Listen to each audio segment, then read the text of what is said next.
Assalamualaikum warahmatullahi wabarakatuh. Perkenalkan, nama saya Lutfi Humaira dengan NIM 20115222005, kelas 01 Kalkulus, jurusan Sistem Informasi Fakultas Teknologi Informasi Universitas Andalas. Baiklah, pada kali ini saya akan menjelaskan materi tentang fungsi transenden untuk memenuhi tugas mata kuliah kalkulus dengan dosen pengampu Ibu Meza Silvana MT. Dengan pembahasan, yang pertama, ada fungsi logaritma alami, yang kedua fungsi invers dan turunannya, yang ketiga fungsi eksponen alami, yang keempat fungsi eksponen dan logaritma umum, yang kelima pertumbuhan dan peluruhan eksponen, yang keenam persamaan diferensial linear orde pertama, yang ketujuh aproksimasi untuk persamaan diferensial, yang kedelapan ada fungsi invers trigonometri dan turunannya, dan yang terakhir fungsi hiperbolik dan inversnya. Materi pertama yaitu fungsi logaritma alami. Definisi, fungsi logaritma alami dinyatakan oleh ln.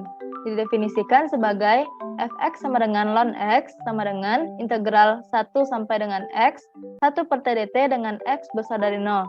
Daerah asalnya adalah bilangan real. Turunannya yaitu dx integral 1 sampai x, 1 per TDT sama dengan dx ln x sama dengan 1 per x dengan x besar dari 0. Dan integralnya, integral dari 1 per x dx sama dengan ln mutlak x tambah c dengan x tidak sama dengan 0. Sifat-sifat logaritma alami. Yang pertama ada ln 1 sama dengan 0. Yang kedua, ln a dikali b sama dengan ln a tambah ln b. Yang ketiga, ln a per b sama dengan ln a dikurang ln b. Yang keempat, ln a pangkat r sama dengan r dikali ln a. Diferensiasi logaritmik. Pekerjaan mendiferensiasikan ekspresi yang melibatkan hasil bagi, hasil kali, atau pemangkatan seringkali dapat sangat dikurangi dengan pertama-tama menerapkan fungsi logaritma alami dan menggunakan sifat-sifatnya. Yang kedua yaitu fungsi invers dan turunannya. Fungsi invers dapat dilihat pada gambar. Teoremanya, jika f monoton murni pada daerah asalnya, maka f memiliki invers atau balikan. Cara menentukan fungsi balikan ada 3 langkah, dapat dilihat pada slide.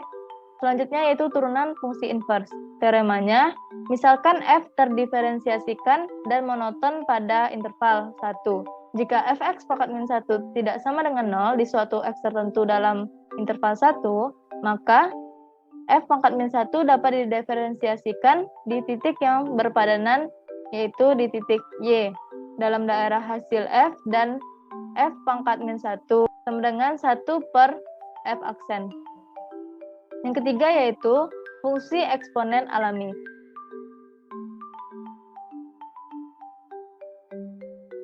Definisi, fungsi eksponen alami adalah invers dari logaritma alami dengan notasi e pangkat x sama dengan eksponen x. Berdasarkan definisi tadi, diperoleh bahwa eksponen ln x sama dengan x besar dari 0. Eksponen ln y sama dengan y untuk semua y. Sifat-sifat fungsi eksponen alami yaitu ln e sama dengan 1, ln 1 sama dengan 0, e pangkat a dikali e pangkat b sama dengan e pangkat a tambah b. Selanjutnya, e pangkat a per e pangkat b sama dengan e pangkat a dikurang b. Lalu, e pangkat a dikali b sama dengan e pangkat a dikali e pangkat b. Turunannya yaitu dx e pangkat x sama dengan ex. Dan integralnya yaitu integral e pangkat x dx sama dengan ex tambah c. Materi keempat yaitu fungsi eksponen dan logaritma umum. Eksponen umum. Definisi untuk x bilangan real, a pangkat x sama dengan eksponen ln a pangkat x sama dengan eksponen x ln a sama dengan e pangkat x ln a. Maka ln a pangkat x sama dengan ln e pangkat x ln a sama dengan x ln a ln e sama dengan x ln a. Turunan integralnya yaitu dx a pangkat x sama dengan ax dikali ln a. Dan integralnya A pangkat X dx sama dengan 1 per ln A dikali A pangkat X tambah C. Sifat-sifat fungsi eksponen umum dapat dilihat ada 5 buah sifat-sifat fungsi eksponen umum. Selanjutnya, logaritma umum. Definisi, jika A besar dari 0 dan A tidak sama dengan 1, maka Y sama dengan A log X sama dengan X sama dengan A pangkat Y dikali E log X sama dengan ln X. Maka diperoleh turunannya yaitu dx log AX sama dengan 1 per X ln A. Dan integralnya yaitu integral A pangkat X dx sama dengan X pangkat A tambah 1 per A tambah 1 ditambah C. Dengan A tidak sama dengan min 1. Selanjutnya yang kelima yaitu pertumbuhan dan peluruhan eksponen. Asumsi, laju pertumbuhan berbanding lurus dengan banyaknya populasi.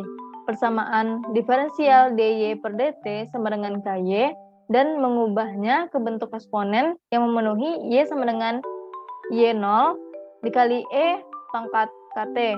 Ketika k-nya besar dari 0 itu disebut pertumbuhan eksponensial, sedangkan k-nya kecil dari 0 itu disebut peluruhan eksponensial. Selanjutnya itu ada peluruhan radioaktif.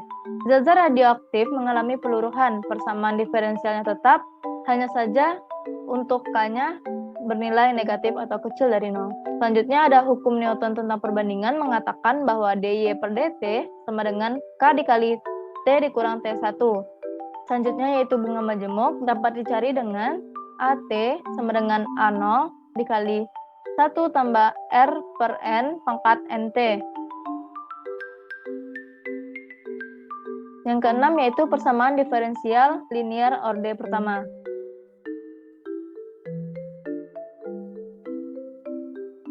Bentuk umum persamaan diferensial linear orde 1 yaitu dy per dx tambah y dikali px sama dengan qx. Yang ketujuh yaitu aproksimasi untuk persamaan diferensial. Salah satu aproksimasi untuk persamaan diferensial adalah dengan menggunakan metode Euler. Metode Euler merupakan metode paling sederhana yang diturunkan dari deret Taylor. Algoritma metode Euler.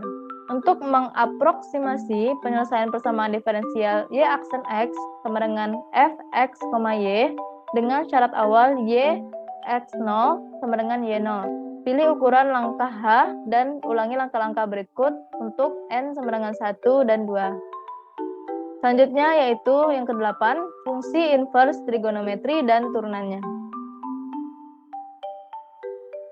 Inverse trigonometri definisi, untuk memperoleh inverse dari sinus, kosinus, tangen, seken, dan lain-lain, daerah asalnya dibatasi pada selang min pi per 2 sampai pi per 2 dan 0, pi, sehingga didapat fungsi berikut. Teoremanya, sin cos pangkat min 1x sama dengan akar dari 1 dikurang x kuadrat, cos sin min 1x sama dengan akar 1 dikurang x kuadrat, secant tan pangkat min 1x sama dengan akar 1 tambah x kuadrat, tan secant pangkat min 1x sama dengan akar x kuadrat kurang 1 jika x-nya besar sama dari 1, dan min akar x kuadrat kurang 1 jika x-nya kecil sama dengan min 1.